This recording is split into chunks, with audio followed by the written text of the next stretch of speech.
Namuti kami ng talbosang kalabasa. Dami. Naglakad lang, may ulam na. Nandito kami sa bahay ng aming kapatid. Sa tinatawag na Puok Village. Pagkatapos ang kain sa birthday ng aming mama, ayun, namumuti pa, ayun, naka-orange na yun. Nagkaayaan kami dito papunta sa Puok Village.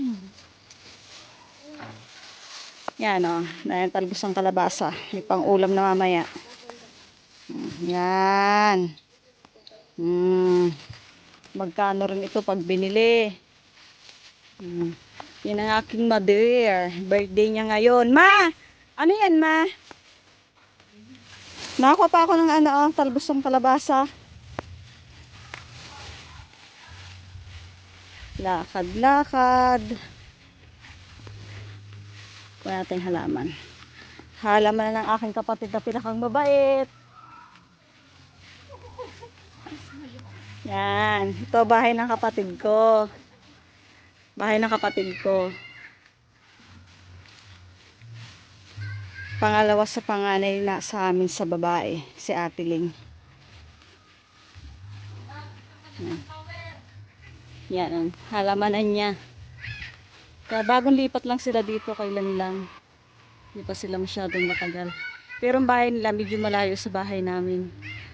Tapos ito, bahay ng kuya ko doon sa unahan. Yung tinitirhan nila. Medyo napag-ipunan namin magkapatid. Bago makapagtapos ng trabaho, nabili namin. Kuya ko naninirahan muna. Ano rin naman siya, nasa isang ektarya din. Medyo malayo lang sa amin. Yan. Pagkatapos ng birthday ni mama, kainan, nagkaayaan papunta dito. Ayan, kung ano-anong naputi. Mga nagbabalatong-balatungan na binibili dito. Ba't ka ang pumunta dito? Doon daw, di may signal. Doon, tara doon.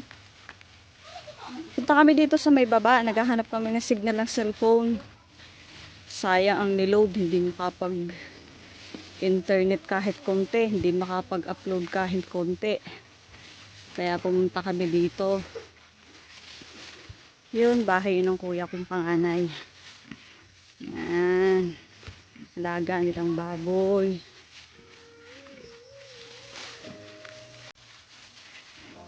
Umpisa nung nabili namin tokono, kuya ko yung nag-i-stay ditong tumira. Siya yung nag-aalaga. Kunti lang naman to. Medyo naging souvenir lang namin ng kapatid ko. Nung nagtrabaho kami. Sabi nga mas okay na rin yung meron na sarili. Kahit pa paano. Tapos yun, sila lang yung magkapit-bahay ng kuya ko. Bahay niya. Tapos bahay ng kuya ko. Na panganay. Ngayon, bababa tayo dito. Hanap tayo ng signal lang konti.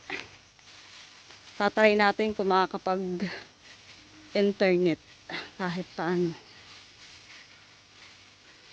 Bye-bye! Yun lang.